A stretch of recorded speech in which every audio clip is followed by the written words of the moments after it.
नमस्कार दोस्तों।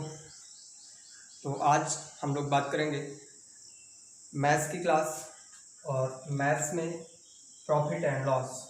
देखा जाए तो किसी भी कॉम्पिटिटिव एग्ज़ाम की मैं बात करूं, एसएससी हो, सीपीओ एसआई हो, व्यापम का, चाहे वो कांस्टेबल हो, सब इंस्पेक्टर हो या जेल प्रहरी हो या फॉरेस्ट डिपार्टमेंट का कोई भी एग्ज़ाम हो, किसी भी एग्ज़ाम की आप तैयारी कर रहे हैं तो प्रॉफिट एंड लॉस अपने आप में एक इम्पॉर्टेंट टॉपिक मैथ्स के सब्जेक्ट में अगर आप देखेंगे तो बहुत ही महत्वपूर्ण। यहाँ से किसी भी कंपटीशन में आप देखेंगे तो 2 से 3 क्वेश्चन आपको मिलेंगे। अब बात आती है कि हमने तो सीखा है इस टॉपिक को, हम लोगों ने 5th क्लास में भी सीखा है, 6th 7th 8th सभी क्लास में इसको हमने पढ़ा है। ब्लैक बोर्ड में आप लोग थोड़ा सा समझने की कोशिश करें और बहुत जल्द ही हमारी जो प्रॉपर क्लास है वो स्टूडियो से होगी, बस वहाँ पे अभी थोड़ा सा काम चल रहा है, इस वजह से आपका नुकसान ना हो तो मैंने सोचा कि यहीं से आपके पास कंटेंट जाना चाहिए। डिपेंड नहीं करता वो ब्लैक बोर्ड हो या वाइट बोर्ड हो। तो प्रॉफिट एंड लॉस की अगर हम बात करते हैं तो सबसे पहली बात आती है कि इन दोनों टर्म्स को समझ लेना कि प्रॉफिट एंड लॉस बहुत बेसिक से पढ़ाऊँगा, ठीक है। और ये मानकर कि मेरे सामने कोई ऐसा स्टूडेंट्स भी बैठा है जो 10th बड़ी मुश्किल से मैथ्स में पास किया हो, 12th बड़ी मुश्किल से किसी अदर सब्जेक्ट को लेकर, क्योंकि मुझे पढ़ाना है। तो ये बात नहीं है कि सभी के सभी मैथ्स में एक्सपर्ट स्टूडेंट ही मेरे साथ होंगे। हो सकता है आर्ट, कॉमर्स एंड जिसका मैथ्स बहुत वीक हो, तो उन सभी को मुझे जीरो से लेकर चलना है। इसलिए जिसको थोड़ा बहुत आता है तो वो बेसिक से समझने की कोशिश करे, जिसको नहीं आता वो भी अपने आप को ये ना समझे कि मेरे से मैथ्स नहीं हो पाएगा। तो अगर मैं बात करूं प्रॉफिट यानी कि लाभ, लॉस मतलब हानि, फिर इस टॉपिक में जितने भी वर्ड्स आपको मिलेंगे वो क्या क्या होगा मैं लिख देता हूं एक बार। क्रय मूल्य, विक्रय मूल्य, बाजार मूल्य, ठीक है। एक लिखा जो मैंने यहाँ पर लाभ, हानि, फिर एक मिलेगा आपको छूट यानी डिस्काउंट। इंग्लिश में अगर कोई लिखना चाहे तो इसको लिख सकता है कॉस्ट प्राइस, इसको लिख सकता है सेलिंग प्राइस, इसको लिख सकता है मार्केट प्राइस और इसको लिख सकता है प्रॉफिट लॉस एंड डिस्काउंट, ठीक है। ये ऐसे इस टॉपिक के कीवर्ड्स हैं जिनको हमें समझना पड़ेगा कि सीपी क्या होता है, एसपी क्या होता है, एमपी क्या होता है, प्रॉफिट क्या होता है, लॉस क्या होता है, डिस्काउंट क्या होता है और ये आपस में किस तरह से एक दूसरे से रिलेट करते हैं। अगर आप बस इन टर्म्स को अच्छे से समझ लेते हैं तो समझ लीजिए इस टॉपिक में कोई भी फॉर्मूला याद करने की ज़रूरत नहीं है। परसेंटेज की लगभग 10 से 11 क्लास हो चुकी हैं, आप उनको एक बार ज़रूर देखें। इसके बाद आपको एक आइडिया मिलेगा कि मैथ्स कंपटीशन के हमें पढ़ना किस तरह है, क्योंकि आपको 5th और 6th क्लास में एक क्वेश्चन को 4 से 5 मिनट मिला करते थे, आज 20 सेकंड में आपको आंसर देना है। और 20 सेकंड में आंसर देने के लिए जो मेथड, जिस मेथड को आप फॉलो करते आ रहे हैं वो यहाँ पर कहीं ना कहीं फेल हो जाएगी। तो मैं बता रहा हूँ कि प्रॉफिट एंड लॉस को समझने के लिए सबसे पहले आपको समझना पड़ेगा ये प्रॉफिट क्या होता है, ये लॉस क्या होता है। मेरा एक क्वेश्चन आपसे है कि आपने किसी वस्तु को 10,000 रुपये में बेचा, बोलिए कितने का लाभ। बहुत आराम से समझिएगा, आपने किसी वस्तु को 10,000 रुपये में बेचा, बोलिए कितने रुपए का प्रॉफिट हुआ। तो आप बोलेंगे सर कितने में खरीदा, जरा ये बताइए। तो मैं बता सकता हूँ, तो मैंने कहा 8,000 रुपये में खरीदा। अब आप बता सकते हैं कि उसको लाभ हुआ 2,000 रुपये का। बस सवाल इतना सा है कि प्रॉफिट बताने के लिए या लॉस बताने के लिए आपको हमेशा क्या चाहिए, सीपी बेस मानकर ही आप बता सकते हैं। अगर आपने कोई सामान परचेज किया 8,000 में, उसके बाद आपने उसको बेचा 10,000 में, तो आप कह सकते हैं कि 2,000 रुपये का प्रॉफिट हुआ। सेलिंग प्राइस दिया हो तो आप प्रॉफिट नहीं बता सकते, यानी कि बेस हमेशा प्रॉफिट एंड लॉस को कैलकुलेट करने के लिए, प्रॉफिट एंड लॉस को कैलकुलेट करने के लिए बेस हमेशा कॉस्ट प्राइस ही होगा। ध्यान रखना, बेस हमेशा कॉस्ट प्राइस होगा, चाहे तो लिख लें। ये काम कब आएगा, जब हम ये मानते हैं किसी को 100 मानकर प्लस माइनस करते हैं कि अगर लॉस होता है तो माइनस, प्लस होता है तो प्रॉफिट मानते हैं। वो 100 क्या मानना है, तो अगर बात प्रॉफिट एंड लॉस की हो रही है तो 100 केवल और केवल मान सकते हैं। तो सीपी को, सेलिंग प्राइस को कभी 100 नहीं मान सकते। इंपॉर्टेंट कॉन्सेप्ट है, आराम से इसको समझते हुए लिखते जाइए। फिर इसके बाद मैं थोड़ा सा और आगे इसको लेकर चलता हूँ। आपके कंपटीशन में जो क्वेश्चन पूछा जाएगा उस टाइप के क्वेश्चंस को मैं अभी डिस्कस करूंगा। बस बेसिक से है, इन सभी को आप समझ लीजिए कि आपस में ये किस तरह से रिलेटेड हैं। अगर मैंने कहा कि किसी वस्तु पर 10% की छूट दे दी जाती है, किसी वस्तु की 10% छूट दे दी जाती है, तो आपका जो मानना होगा कि वह वस्तु कितने रुपए में बेची गई होगी, तो आप बोलेंगे कि 90% में बेची गई होगी। बेची गई होगी मतलब कि वो, अगर ये बोला जाए कि 1000 रुपये की वस्तु को 10% के छूट पर बेचा जाए, लिखने का अभी काम ना करें कृपया, मैं जो बता रहा हूँ उसको आप लोग सुनते जाएं। लिखने का जब टाइम आएगा तब मैं बताऊंगा कि इस चीज़ को आप आराम से लिखिए। जैसे मैंने यहाँ पर एक इंपॉर्टेंट पॉइंट बोला, उसको आपने लिखा। पहले इसको समझ लीजिए कि अगर आपसे मैं कहूँ कि किसी वस्तु को 90% की छूट देकर बेचा जाता है, बताइए वस्तु की कॉस्ट प्राइस क्या होगी। तो दुनिया इधर से उधर पलट जाए, आप कॉस्ट प्राइस नहीं बता सकते। तो कभी भी सवाल ऐसा आए कि छूट से केवल उसमें क्या दिया हो, छूट कि 10% की छूट दी जाती है, तो आप क्या बता सकते हैं, छूट किसमें दी जाएगी, तो आप बोलेंगे बाजार मूल्य पर छूट दी जाएगी। बस ये बेसिक सी टर्म्स हैं, क्योंकि हमें ये नहीं समझ में आता कि छूट दी जाएगी तो कॉस्ट पे कि सेलिंग पे कि मार्केट प्राइस पे। फिर इसके बाद प्रॉफिट किस पे होगा, कॉस्ट पे कि सेलिंग पे कि मार्केट प्राइस पे। 3 टर्म आती हैं तो कंफ्यूज होते हैं, 100 किसको मानूं, प्लस माइनस किसमें करूं। 2 बात आपको समझना है कि जहां पर प्रॉफिट एंड लॉस लिखा हो वहां पर ऑलवेज सीपी को 100 मानना, और प्रॉफिट हो तो प्लस करना, लॉस हो तो माइनस करना। ये बात एक अलग है।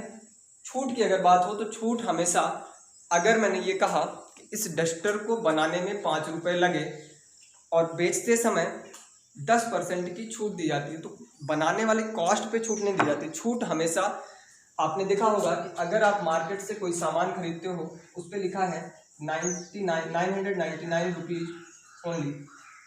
अब ये जो प्राइस इसमें लगाया गया है इसकी कॉस्ट 999 नहीं होगी, मतलब कि इसकी कॉस्ट 1000 नहीं होगी। हो सकता है इसकी कॉस्ट कुछ 700 रही हो, प्रॉफिट यहाँ पर 300 रुपये रख दिया गया हो, और इस 300 पर कहा जाए कि हम 20% की छूट दे रहे हैं, और इस 20% की अगर हम छूट देंगे तो हम छूट इस पर देंगे। कभी भी छूट कॉस्ट प्राइस पर नहीं दी जाती, छूट हमेशा मार्केट प्राइस पर दी जाएगी। और मार्केट प्राइस के बाद अगर हम छूट दे देंगे तो हमें मिलेगा सेलिंग प्राइस। कभी भी कॉस्ट प्राइस नहीं कैलकुलेट कर सकते। बात समझ में आई? तो आपने देखा कि मार्केट प्राइस, सीपी और एसपी कैसे निकाले जाएंगे। तो सीपी और एसपी का रिलेशन इनके बीच जो भी होगा प्रॉफिट एंड लॉस का होगा। कॉस्ट प्राइस में प्रॉफिट जोड़ेंगे, प्रॉफिट होता है तो सेलिंग प्राइस ही मिलेगा प्रॉफिट ऐड करके। लॉस होता है तब भी जिसमें बेचेंगे वो सेलिंग प्राइस होगा। डिस्काउंट की बात की जाती है तो जो प्राइस टैग उसमें लगा हुआ है उसमें से कुछ छूट दी जाएगी तो हमें मिलेगा सेलिंग प्राइस। प्रॉफिट नहीं कैलकुलेट, मतलब आप कॉस्ट प्राइस नहीं बता सकते। ये बात यहाँ तक समझ में आई? ठीक है।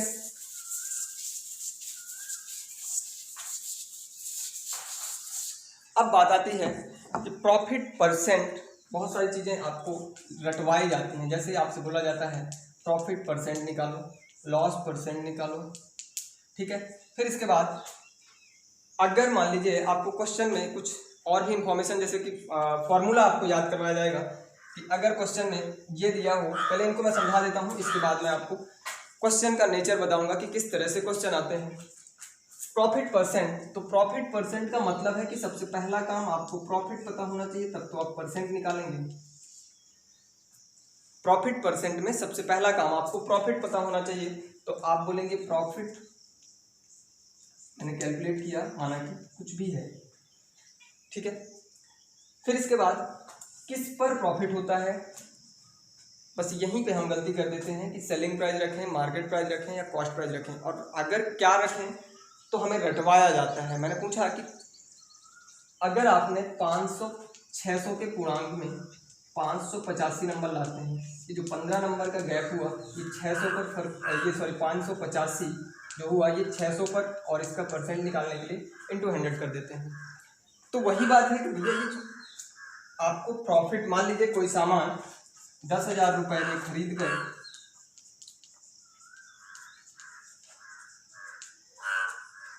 900 में बेच दिया जाए तो प्रॉफिट परसेंट ज्ञात करें। कोई सामान अगर 1,000 रुपये में खरीद कर और 900 रुपये में बेच दिया जाए तो प्रॉफिट परसेंट ज्ञात करें। मतलब कि 900 उसकी कॉस्ट प्राइस, 1,000 उसकी, 10,000 उसकी कॉस्ट प्राइस, 9,000 उसकी सेलिंग प्राइस। अब कॉस्ट प्राइस ज़्यादा है और सेलिंग प्राइस कम है। आपने मान लीजिए कोई सामान बनाया, बनाते समय आपकी कॉस्ट लगी 10,000 रुपये और आप उसको बाज़ार में ले जाकर 9,000 रुपये में बेच आते हैं। बताइए लाभ हुआ या हानि? तो आप बोलेंगे यहाँ पर हानि हुई।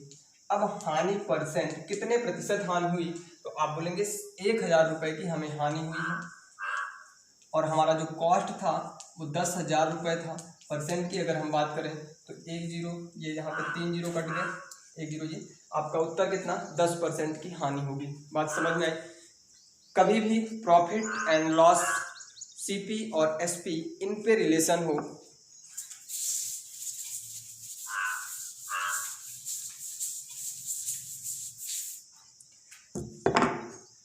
सीपी एंड एसपी या प्रॉफिट एंड लॉस के बीच रिलेशन हो तो सीपी को हमेशा बेस मानते हैं। इस बात को आप लिख लीजिए, सीपी को हमेशा बेस या सीपी को हमेशा 100% मानते हैं। ये इम्पोर्टेंट है। फिर अब अगर बात आती है कि मार्केट प्राइस और सेलिंग प्राइस, यानी कि बात हो रही है किसकी? डिस्काउंट की, तब मार्केट प्राइस को हमेशा बेस मानेंगे, ना कि सेलिंग प्राइस को। कभी भी सेलिंग प्राइस को बेस, अब इन दोनों कंक्लूजन से एक बात निकल कर आई कि सेलिंग प्राइस को कहीं पर 100 मानना ही नहीं है। बात इनकी की जाए तो बेस मानना है 100% सीपी को, इसकी की जाए मार्केट प्राइस यानी बाजार मूल्य और सेलिंग प्राइस तो बेस मानना है 100। अभी ये हो सकता है जो बातें मैंने आपको बताया किसी को कहीं पर कन्फ्यूजन हो सकता है। आगे मैं कुछ क्वेश्चंस के साथ इन चीज़ों को समझाऊंगा तो सारी चीज़ें आपकी क्लियर हो जाएंगी। ठीक है,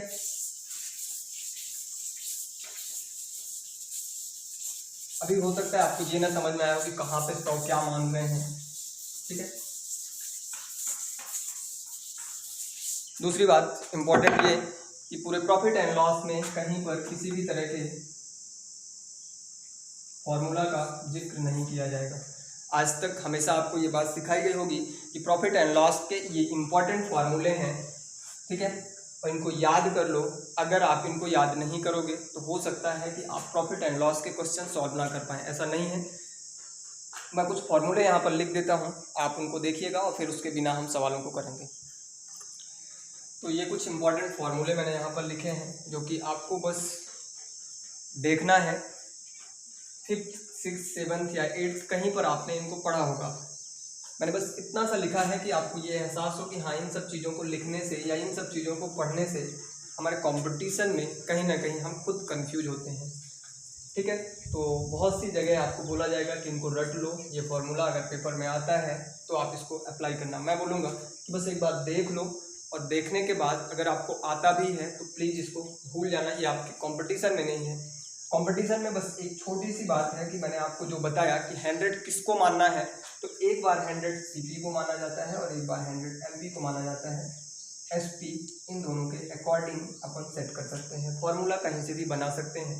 बस इतनी सी बात अगर आपको समझ में आई हो, एक एक करके मैं बस आपको दिखा देता हूँ। आप चाहें तो लिख लें, नहीं तो कोई ज़रूरत नहीं है। लाभ प्रतिशत यानी कि प्रॉफिट परसेंट, प्रॉफिट परसेंट की बात होती है तो सबसे पहले तो मेरे पास प्रॉफिट होना चाहिए। प्रॉफिट का बेस सीपी को मैंने बताया है, और सीपी अगर प्रॉफिट का बेस है तो लाभ बटे क्रय मूल्य यानी क्रय मूल्य और इनटू कर देंगे 100। परसेंटेज निकालने के लिए हमेशा किसी 100 का गुणा करते हैं। परसेंटेज की मेरी पहली क्लास आप प्लेलिस्ट में जाकर देख सकते हैं। इसको मैंने बहुत अच्छे से बताया है कि प्रतिशत को फ्रैक्शन में या फ्रैक्शन को परसेंटेज में कैसे बदलते हैं। बात आती है लॉस की, तो लॉस, हानि और लाभ का बेस क्या होगा, सीपी। तो बेस हमेशा उसके नीचे आएगा, तो यहाँ पर सीपी। गलती से भी कभी एसपी आ नहीं सकता। मार्केट प्राइस यानी कि बाजार मूल्य या विक्रय मूल्य लाभ और हानि के नीचे कभी बेस में नहीं रख सकते। फिर इसके बाद एक क्वेश्चन के साथ मैं इस बात को समझाना चाहूंगा कि किस तरह से क्वेश्चन आपसे पूछा जाएगा। क्रय मूल्य ज्ञात करो, यदि कोई वस्तु 1200 रुपये में बेची जाए तो 10% का लाभ होता है। यानी कि किसी भी वस्तु को अगर 1200 रुपये में बेचा जाए तो 10% का लाभ होता है।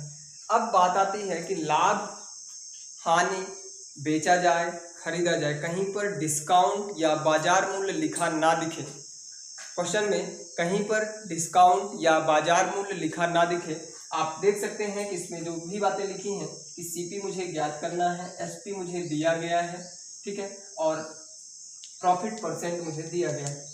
मैंने क्या बताया कि जब भी कभी CP, SP, profit and loss, मेरा पहला पॉइंट यही था और वही पॉइंट पूरे टॉपिक की जड़ है। ये फॉर्मूले सब मेरी नज़र में तो इतना इम्पोर्टेंट नहीं है, और मैं अगर पूरा टॉपिक पढ़ाऊंगा तो आपके लिए भी हो सकता है कि प्रॉफिट एंड लॉस के लिए पेन ना उठानी पड़े। इतनी सी बात इसमें लिखी है कि सीपी, एसपी और प्रॉफिट का रिलेशन है। मैंने बताया कि जब भी सीपी, एसपी और प्रॉफिट का रिलेशन आ जाए तो सीपी को मानना है कितना, बेस, और बेस को मानना है 100। मैंने कहा सीपी क्या है, 100 है। प्रॉफिट उस पर 10% का हो रहा है, सीपी यहाँ पर मैं लिखा सीपी 100 है, प्रॉफिट उस पर 10% का हो रहा है, तो मैं कह सकता हूँ एसपी 110 रहा होगा। अगर यहाँ पर मैं इसको 20% कर लूँ तो सॉल्व करने में थोड़ा सा आसान होगा, तो ये 120 एसपी होगा। इस 120 क्या रियल में है, नहीं, 1200 है। तो मैं कह सकता हूँ कि फॉर्मूला बिना रटे आपको एक फॉर्मूला रट लेना है, और जिन लोगों ने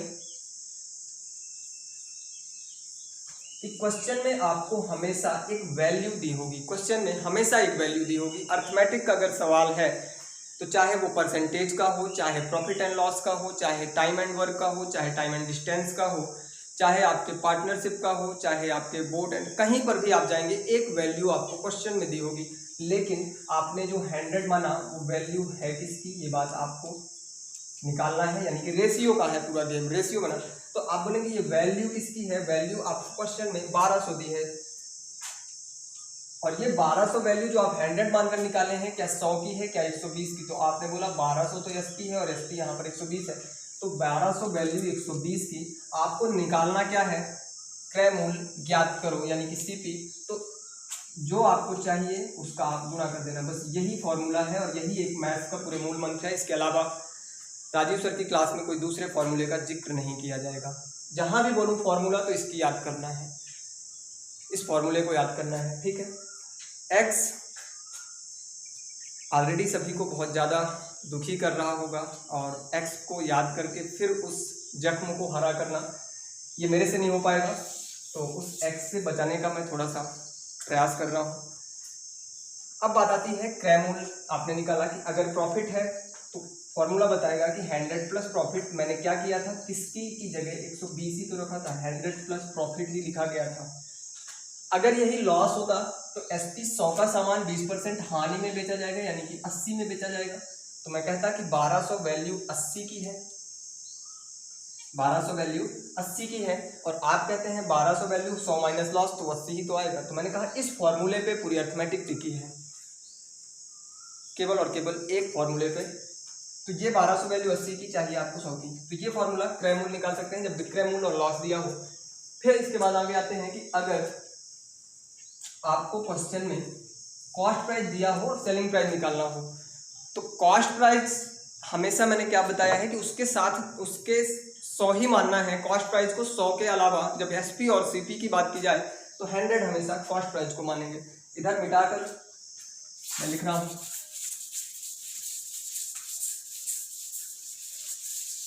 अब अगर 1000 रुपये का सामान खरीदा जाता है तो आप बोलेंगे ये तो कॉस्ट प्राइस है और ये वैल्यू 100 की होगी, यानी कि कॉस्ट प्राइस को हमेशा 100 मानना है और 1000 वैल्यू 100 की होगी। अब आपको आगे देखना है कि हानि हुई है या लाभ। 20% लाभ पर बेचा जाता है, तो ये चाहिए मुझे 100 के बाद इसमें 20% का लाभ भी जुड़ा हो। मैंने कहा वैल्यू किसकी चाहिए, यही फॉर्मूला लगा। इस फॉर्मूले को रखते समय हो सकता है ये 100 प्लस p आप नीचे रख सकते हैं। बात समझ में आई? आपको ये नहीं समझ में आएगा कि ये 100 यहाँ रखूँ या यहाँ पर रखूँ, कन्फ्यूजन होगा। आपको एक फॉर्मूला, वैल्यू ये 1000 है सीपी की और सीपी को 100 ही मानना है। जहाँ सीपी एसपी का सवाल आए उसको 100 मानना है, तो वैल्यू किसकी है? तो आप बोलेंगे सीपी की। 1000 सीपी है और सीपी 100 मान लिया। चाहिए मुझे क्या? प्रॉफिट, तो सीपी प्लस प्रॉफिट यानी कि एसपी, तो ये मैंने कर दिया। चाहे तो फॉर्मूले से रख दो या जिसको मैंने बताया उससे कर दो। फिर इसके बाद सेलिंग प्राइस निकालना है at in the case of loss, हानि की स्थिति में। तो क्रय मूल्य जो भी रहा होगा, लेकिन है तो 100, मानूंगा तो 100 ही।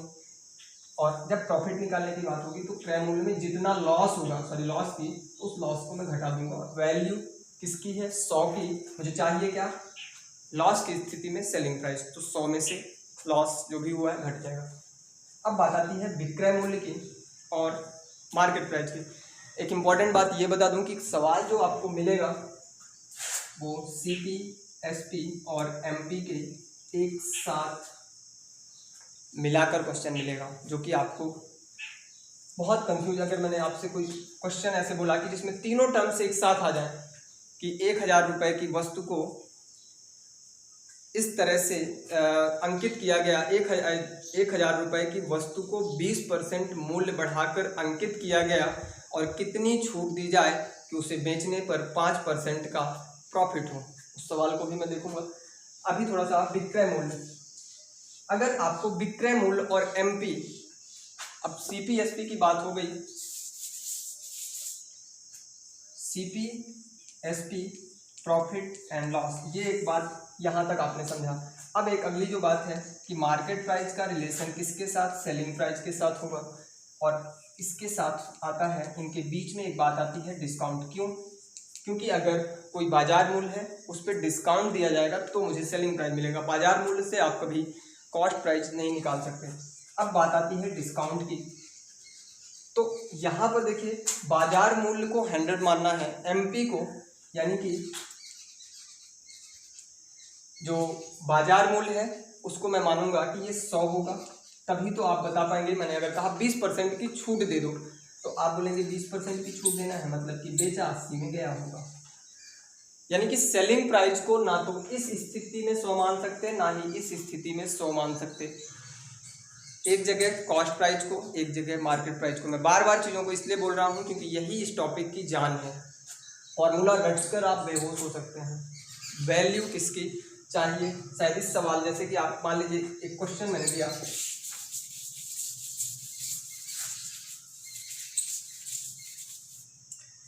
कि 10,000 रुपये की वस्तु को 10,000 रुपये की वस्तु को 700 रुपये में बेचने के लिए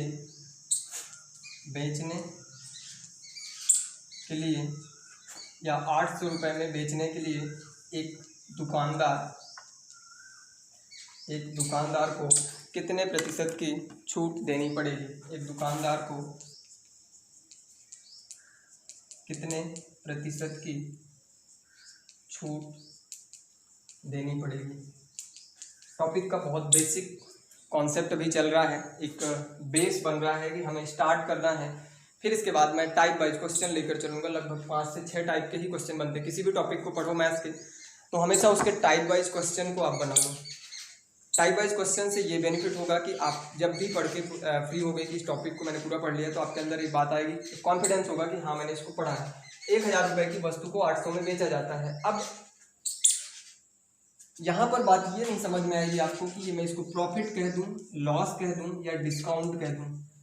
क्यों? क्योंकि मुझे रटे रटाई ये फॉर्मूले याद हैं, और जैसे ही मैं प्रॉफिट एंड लॉस का क्वेश्चन देखता हूँ एग्जाम में, मेरे दिमाग में सबसे पहला ये बात आएगा कि इन फॉर्मूले में से कोई भूला तो नहीं। मैं यहाँ पर सोचूंगा कि 800 रुपये में बेचने का मतलब है कि ये लॉस हो गया। 10,000 रुपये का, ये 10,000 रुपये मार्केट प्राइस इसमें लिखा है। किसी वस्तु का अंकित मूल्य अगर 10,000 रुपये है और उसे 8,000 रुपये में बेचा जाए तो एक दुकानदार कितने प्रतिशत की छूट देगा? अब बात समझ में आई कि आपको एमपी दिया है और 8,000 में बेचा जाए, यानी कि विक्रय मूल्य दिया है। एमपी और एसपी के बीच जो भी रिलेशन होगा कभी प्रॉफिट एंड लॉस का नहीं होगा। नोट बनाकर लिख लें कि बाजार मूल्य और विक्रय मूल्य के बीच कभी भी लाभ और हानि नहीं निकाला जा सकता। निकाला जाएगा तो सिर्फ और सिर्फ क्या, छूट। अब बात समझ में आई। तो मैंने कहा कि छूट 2000 रुपए की है। अब छूट के लिए बेस किसको मानूं, तो आप बोलेंगे छूट दी किस पे जाती है, क्या विक्रय मूल्य पर छूट दी जाती है, क्या क्रय मूल्य पर छूट दी जाती है, क्या अंकित मूल्य पर छूट दी जाती है। जैसे भी आप कभी सामान लेने जाते हैं तो दुकानदार बोलेगा, इस मान लीजिए आप फ्रिज लेने जाते हैं, इसकी जो प्रिंटेड कॉस्ट है वो 10,000 है, इस कॉस्ट पर मैं आपको 10-20% का डिस्काउंट दूंगा। आप उससे क्या पूछोगे, भैया ये बताओ आपने बनाया कितने में था, कभी सवाल करते हो, नहीं। आप सिर्फ और सिर्फ डिस्काउंट लेते हो तो उसके प्रिंटेड रेट पर। तो प्रिंटेड रेट को ही हम बोलते हैं बाजार मूल्य, यानी कि उसका अंकित मूल्य 2000 की छूट दी जाती है। आपसे अगर कोई पूछेगा कि आप ये बताइए कि 20 रुपए की अंकित मूल्य वाला सामान आप 10 रुपए में लेकर आते हैं, कितनी छूट मिली, तो आप बोलेंगे 50%। मतलब कि आपने उसके अंकित मूल्य को ही तो बेस मानकर परसेंटेज निकाल दिया है। ठीक है, ये आपका डिस्काउंट परसेंट। क्वेश्चन में अगर आपको विक्रय मूल्य दिया है, विक्रय मूल्य निकालना है, यदि बाजार मूल्य दिया है, आपसे ये बोला जाए कि किसी भी वस्तु को, या इसी सवाल को मैं ऐसे लिख दूं कि 10,000 रुपए का अंकित मूल्य वाला कोई सामान किस कीमत पर बेचनी चाहिए। 10,000 रुपए की अंकित मूल्य वाला सामान एक दुकानदार किस कीमत पर बेचे, किस कीमत पर बेचे कि उसे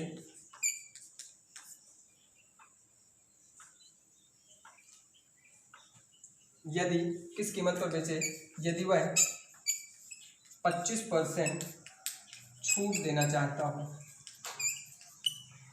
मतलब कि आपका जो सामान है वो 10,000 रुपए का है, आप चाहते हैं कि मैं अपने ग्राहक को 25% की छूट दे दूं, किस कीमत पर बेचेंगे, तो आप यही ना बोलेंगे कि ये सामान जो 10,000 का, आपको यहाँ पर ना ही कॉस्ट प्राइस पता है ना ही सेलिंग प्राइस पता है। आप छूट जो भी डिसाइड करोगे वो आपके पास जो बेस है, जो उसमें प्रिंटेड रेट है, उसी को तो बेस मानकर आप घटाओगे बढ़ाओगे।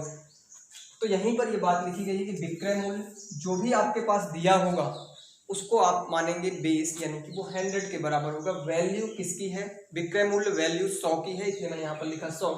आपको क्या चाहिए, तो वो डिस्काउंट घटाकर जो बात की गई, अगर मैंने ये कहा कि 10,000 रुपए का कोई सामान है तो आपने कहा ये वैल्यू तो 100 की होगी और मुझे बताना है डिस्काउंट देने के बाद कितने की होगी, तो मैं बोलूँगा 75 का गुना कर दो। बात वही लिखी है, 100 माइनस डिस्काउंट। तो आप चाहे तो रट लो, या वैल्यू है किसकी चाहिए क्या। दो बातें आप इस टॉपिक में अगर याद कर लेते हैं तो शायद इस टॉपिक में आपको किसी फॉर्मूले की ज़रूरत नहीं है। पहली बात एक बार फिर से रिपीट कर रहा हूँ कि अगर CP, SP, profit and loss 4 terms आपको दिखें तो सीपी को 100 मानना है, कॉस्ट प्राइस को यानी क्रय मूल्य को 100 बेस मानना है। उसके अकॉर्डिंग सेलिंग प्राइस में आप प्रॉफिट है तो प्लस करके, लॉस है तो माइनस कर दें।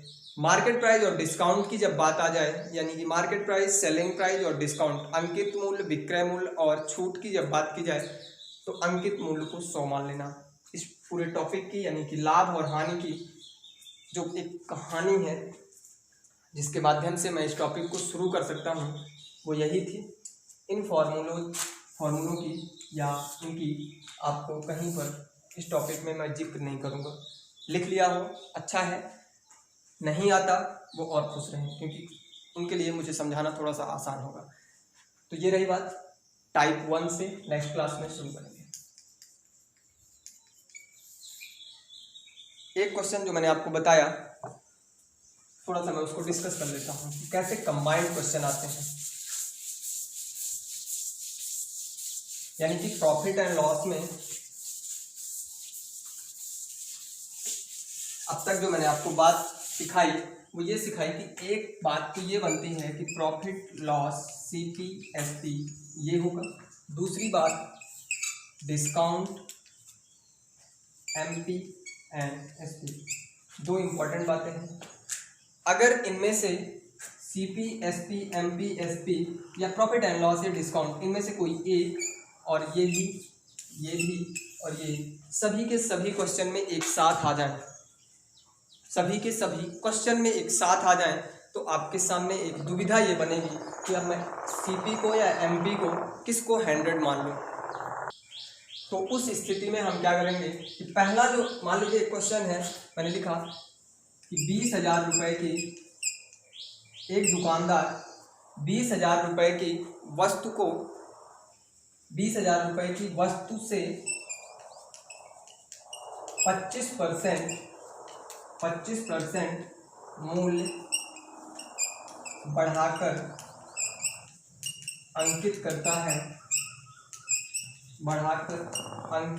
है यदि वह उस वस्तु पर 12/1/2% का लाभ कमाना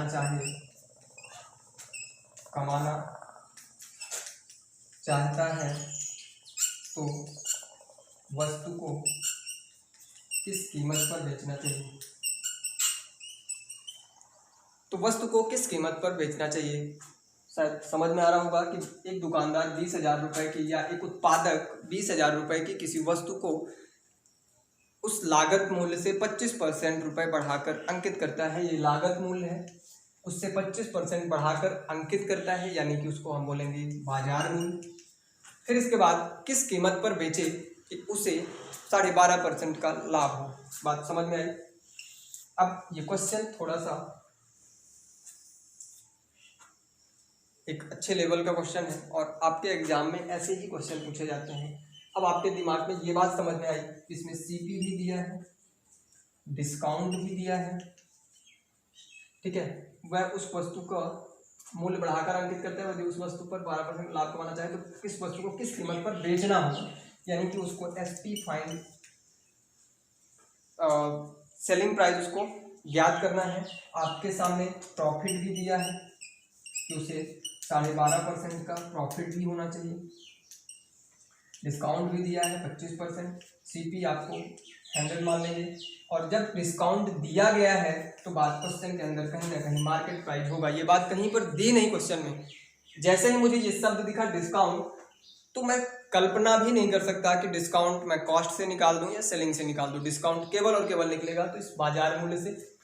तो अब बात समझ में आई कि आपको कहीं पर ऐसा लिखा नहीं, लेकिन आपको ये समझना है कि अगर ये CP है और इससे 25% बढ़ाकर अंकित किया गया तो मैं कह सकता हूं कि 125 मार्केट प्राइस की बात की गई है।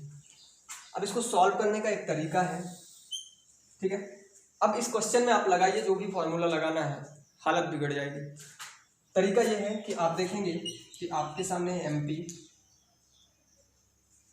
CP SP तीन बातें दी गई, ठीक है। पहली बात जो क्वेश्चन से निकल कर आई कि CP और SP के बीच क्या बात कही गई है, तो मैं कहा कि CP को 100 माना गया होगा तो MP 125। फिर दूसरी बात ये कही गई कि 12.5% का लाभ, तो 12.5% को आप 1/8 लिख सकते हैं। कैसे? 12×24 1/25/200 यानी कि 1/8। मैं कह सकता हूँ कि अगर ये 8 CP होगा तो ये 1 प्रॉफिट होगा और 8 1 9 इसका SP होगा। बस क्वेश्चन खत्म। अब यहाँ पर आप देख सकते हैं 25 पंचे 25 चौको काट कर लिख दीजिए, कोई दिक्कत नहीं है। 25 पंचे और 25 चौको। फिर इसके बाद अब अगली जो बात है, इस लाइन पे आपको कुछ भी नहीं करना, यहाँ पर जगह है छोड़िए। दूसरी बात जो कही गई है कि प्रॉफिट, तो प्रॉफिट का मार्केट प्राइस से कोई लेना देना है। मैंने आपको क्या कहा कि प्रॉफिट CP और SP के बीच की बात होती है, इसका कोई काम यहाँ पर नहीं। तो CP अगर 8 होगा तो SP 9 होगा, क्योंकि 1 रुपये का प्रॉफिट। यहाँ से बात समझ में आई। अब इसके बाद ये जगह खाली है और ये जगह, तो इसका पड़ोसी जो भी इस लाइन का हो यहाँ पर रख देना, और इसका जो पड़ोसी है यहाँ पर रख देना। आप बोलेंगे कि 8 पंचे 40, 8 चौको 32, 9 चौको 36। ये आपका जो रेशियो बना, यानी कि MP 40, CP 32, SP 36। अब 32 और 36 के बीच का अंतर कितना? 4, यानी कि 4 रुपए का प्रॉफिट हुआ कितने पर? 32 पर। आपसे पूछा क्या गया है, कितने रुपए में बेचना चाहिए, किस कीमत पर बेचना चाहिए। तो ये अभी आपको कैलकुलेट करने की जरूरत नहीं, आपको देखना है कि क्वेश्चन में एक वैल्यू दी होगी जिसके साथ ना तो कोई परसेंटेज ना ही कोई फ्रैक्शन लगा होगा। एग्जैक्ट वैल्यू तो यही है ना, 20,000 रुपए। आप बताइए वैल्यू किसकी है? तो आप बोलेंगे CP की। 20,000 रुपए की वस्तु CP की वैल्यू है, यानी 20,000 वैल्यू 32 की है। आपको चाहिए सेलिंग प्राइस, तो 36 का गुणा कर देना, यही है इसका। 4 9 36, 4 8 32, 8 से काट के इसका गुणा कर देना, यही सवाल का उत्तर होगा। कहीं पर किसी फॉर्मूले की बात नहीं की गई, मैंने रेशियो से इसको सॉल्व किया, ठीक है। और वैल्यू इसकी और चाहिए लास्ट में इस फॉर्मूले का। जितने भी प्रॉफिट एंड लॉस के सवाल होंगे किसी भी कंपटीशन में आया हुआ बनेगा तो सिर्फ इस फॉर्मूले से कि वैल्यू किसकी और चाहिए, किसी भी फॉर्मूले को आपको अब आगे से याद करने की ज़रूरत नहीं है, ठीक है। मिलते हैं अगली क्लास में, और इसी उम्मीद, उत्साह और उमंग से सारा टॉपिक, मैथ्स का पूरा सिलेबस हम आपके साथ कंप्लीट करेंगे। ओके, टेक केयर, धन्यवाद।